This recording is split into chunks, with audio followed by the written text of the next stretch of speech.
Lodwa tajba, grazzi li inaqadtu magħna għal din il-konferenza tal-aħbarijiet bit-tema Saħħa lil Maltin. Fil-fatt miegħi illum għandi lil Thomas Bajada li huwa kandidat żagħżugħ tal-Partit Laburista għall-elezzjonijiet tal-Parlament Ewropew. Qegħdin nużaw it-tema Saħħa lil Maltin għaliex kull deċiżjoni li nieħdu hija intiża biex ittejjeb il-kwalità tal-ħajja tan-nies. Għaliex irridu li nkunu ta' spalla għall-familji tagħna, għall-intrapriżi, irridu nibqgħu insostnu lill-pensjonanti, irridu nkomplu nagħtu s-saħħa lill-istudenti u rridu nkunu ta' faraġġ għall-vulnerabbli. Saħħa lil Maltin għaliex dak kollu li nagħmlu huwa mibni fuq pjan u huwa mibni fuq il-viżjoni tagħna għall-futur. Saħħa lil Maltin għaliex l-Awċin u l-Maltin jafu li qatt ma ħallejnihom waħedhom. L-aflar momenti ta' sfidi internazzjonali bħalma pereżempju kienet il-pandemija tal-COVID-19, la fl-isfidi li segwew bil-qagħda ġeopolitika internazzjonali u anqas issa li pajjiżna huwa storja ta' suċċess għaliex il-poplu dejjem għażel li jingħaqad fl-aktar momenti ta' sfida.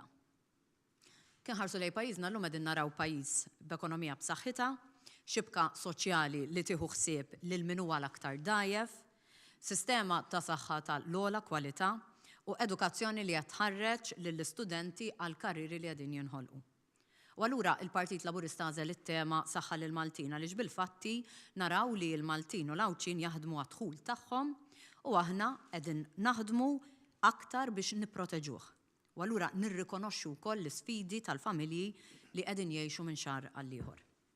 U għall-Partit Laburista fil-Gvern li jaċċerta li mhux biss il-familji u l-intrapriżi jħallsu kontijiet orħos, imma anki li meta l-prezzijiet jibdew jolew internazzjonalment, ħdimna biex dak il-pis ma jġorruhx in-nies.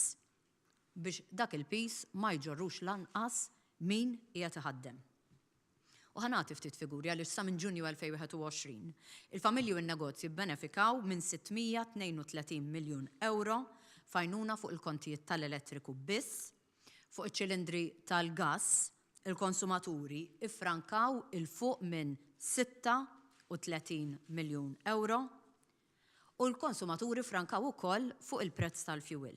Jiġifieri, meta pajjiżi oħra bdew jollu l-prezzijiet, hekk kif beda jogħla wkoll il-prezz internazzjonali taż-żejt f'Malta, il-prezz tal-fuel baqa' stabbli. Ifisser li l-konsumaturi frankaw 138 miljun euro fuq il-prezz tal-fuel. U allura b'kollox jekk inħarsu biss lejn il-prezz tal-elettriku, LPG u anke l-fuel, il-familji u l-intrapriżi frankaw ma' 800 miljun euro fuq medda ta' 3 snin.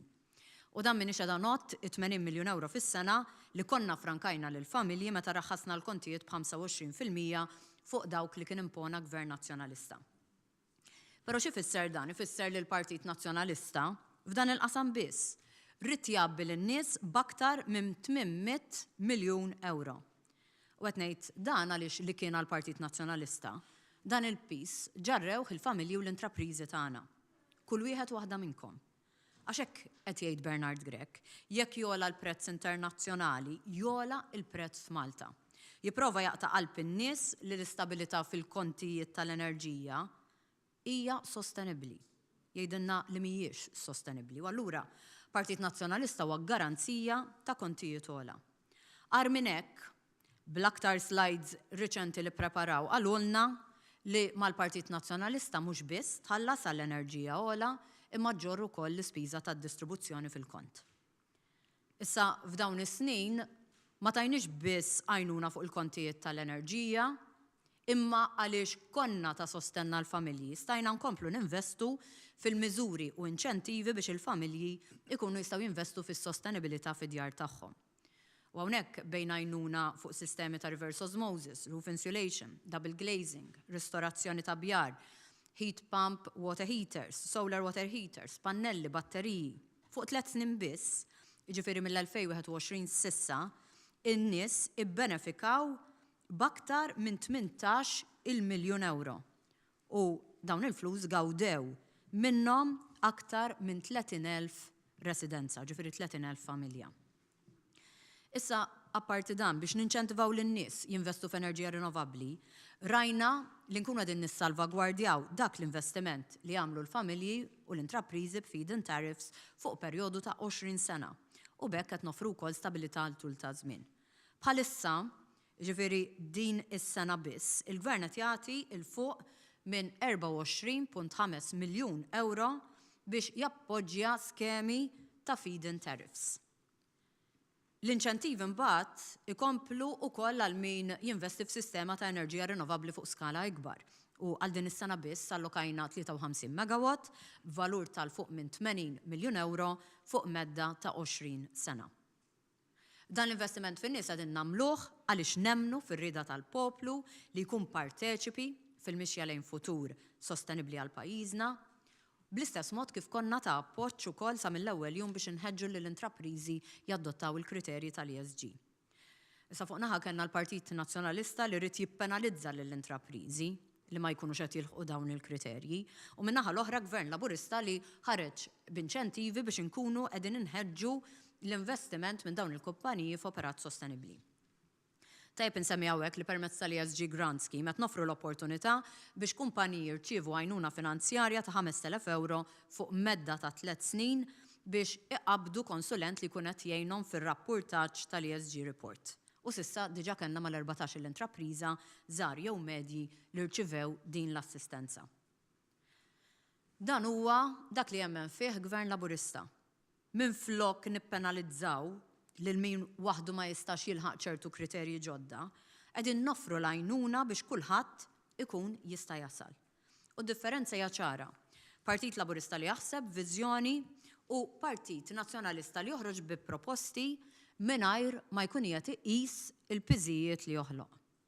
Dan huwa gvern dejjem fuq in-naħa tal-poplu. U fl-aħħar snin komplejna nsaħħu lil ħaddiem b'aktar għajnuniet, żieda fil-Children's Allowance, żieda fil-pensjonijiet, l-akbar żieda fil-paga minima, mentri ħadd ieħor miklub għal poter mingħajr ma għandu soluzzjoni waħda. Min għajnuna fuq il-prezzijiet tal-enerġija, b'iskema fuq il-prezzijiet tal-ikel għal prezzijiet stabbli, b'żidiet fil-paga minima nazzjonali, żidiet kif semmejt fil-pensjoni u benefiċċji oħra ġodda se nibqgħu inwiżnu lill-familji tagħna għaliex dak huwa valur u dak huwa prinċipju li dejjem hemmilna fih, għadna nemmnu fih u ser nibqgħu nemmnu fih. Grazzi u issa nixtieq ngħaddi l-kelma lil Thomas Bajjada. Grazzi Ministru, bonġu lil kulħadd. Jien se nibda b'mistoqsija xi tfisser il-kelma stabilità. Stabilità tfisser serħan il-moħħ għal Maltin u l-Awċin li l-ħajja tagħhom mhux se tinbidel b'mod drastiku mill-lejl għan-nar minħabba raġunijiet illi mhux fil-kontroll tagħna. Stabilità tfisser li l-Maltin u l-Awċin jistgħu jippjanaw aktar, jippjanaw ħajjithom u jinvestu fil-futur tagħhom. Stabilità tfisser li pajjiżna jista' jiffok aktar fuq il-miżuri ta' sostenibilità u l-prospettivi għall-futur. Din hija l-politika ta' Gvern Laburista mmexxi mill-Prim Ministru Robert Abela, politika li qiegħda tagħti s-saħħa lil-Maltin u lill-Awċin. U bħala kandidat tal-elezzjonijiet tal-Parlament Ewropew qiegħed hawn sabiex nelenka il-mod proattiv kif Gvern Laburista indirizza l-ħtiġijiet essenzjali tal-familji Maltin u Awċin u anke tan-negozji fil-waqt li baqa' jimmira dejjem għal aktar sostenibilità ambjentali, soċjali u kulturali.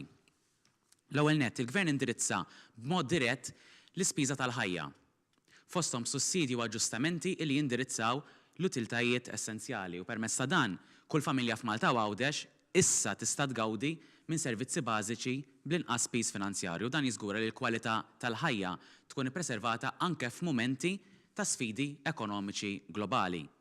Infakkar kif f'pajjiżna u pajjiżna qiegħed bħalissa jgawdi mill-inqas prezz tal-elettriku fost il-pajjiżi taż-żona euro. Barra minn hekk il-Gvern impenja ruħu li jikkontrolla wkoll il-prezzijiet tal-prodotti essenzjali. Din miżura li direttament qiegħda tindirizza l-bżonnijiet ta' l-iktar persuni vulnerabbli fis-soċjetà tagħna filwaqt li nrawmu ekonomija li aktar ġusta u aktar inklusiva. Bekk l-istabilta fil-pajjiż qiegħda tiftaħ merat opportunitajiet sabiex ninvestu aktar fl-ambjent tagħna, fil-kultura u fit-tessut soċjali. Jien persuna għandi għal qalbi l-identità Maltija, dik li lilna tagħmilna aħna minn aħna, Maltin u Awċin, il-kultura, it-tradizzjonijiet u d-delizzji. Dan gvern li wera biċ-ċar li l-istabilta fil-pajjiż waslet għal aktar opportunitajiet sabiex ninvestu fil-preservazzjoni tal-identità Maltija, permezz anke tal-ħarsien u l-promozzjoni tal-wilt kulturali tagħna, kif ukoll ta' tradizzjonijiet li jagħmluna uniċi bħala poplu. Fost l-oħrajn insemmi x-xiri tal-każini tal-banda li kienu se jiġu żgumbrati, l-investimenti fil-festi tradizzjonali Maltin, insemmu wkoll inċentivi tal-Ministru Mirjam Dalli flimkien mal-Ministru Ġulja Farrugia Portelli fejn ħarġu skemi għal laqdiet volontarji li huma parti integrali mit-tessut soċjali tagħna huma importanti għal pajjiż tagħna sabiex huma jimplementaw proġetti ta' sostenibilità. Dawn kellu huma elementi differenti li bijiem inkomplu nsaħħu il-kwalità tal-ħajja ta' kull wieħed waħda minna, filwaqt li nippreservaw il-kultura u t-tradizzjonijiet bilan illi nżommu l-identità tagħna, l-identità Maltija ħajja. Barra minn hekk qegħdin nistimulaw is-sens ta' onor u appartenenza ta' dan il-pajjiż lejn l-identità Maltija u nagħmluha fost il-ġenerazzjonijiet kollha għaliex hekk inżommu l-identità tagħna ħajja. U grazzi għal din l-istabilità, il-Gvern illum jista' jħares lejn aktar investimenti li jindirizzaw l-isfidi ta' kull wieħed waħda minna, l-isfidi futuri li għandna bħala pajjiż, dan sabiex nibnu futur dejjem aktar b'saħħtu li jagħti s-saħħa lil Maltin u l-Awċin, ħalli bekk inkunu sew nħarsu l-qudiem b'ottimizmu u b'tama. Dawn miżuri ta' stabilità huma biss il-bidu u aħna kommessi bħala partit illi nkomplu naħdmu biex nosservaw l-andament tal-prezzijiet u l-effettività tas-sussidji. U nistedinkem biex flimkien naħdmu flimkien u nimmiraw lejn futur għal aktar sostenibilità, futur aktar għani fl-identità Maltija, l-identità li tant għandna qalbna, futur li fih għawdex issir gżira ta' opportunitajiet. Il-politika tal-Partit Laburisti janfasla b'mod li tipprovdi stabilità ekonomika li tkun pedament sod għal futur sostenibbli. Nemmin futur fejn kull persuna ikollha l-għodot u r-riżorsi meħtieġa biex tgħix ħajja ta' kwalità u ta' prosperità.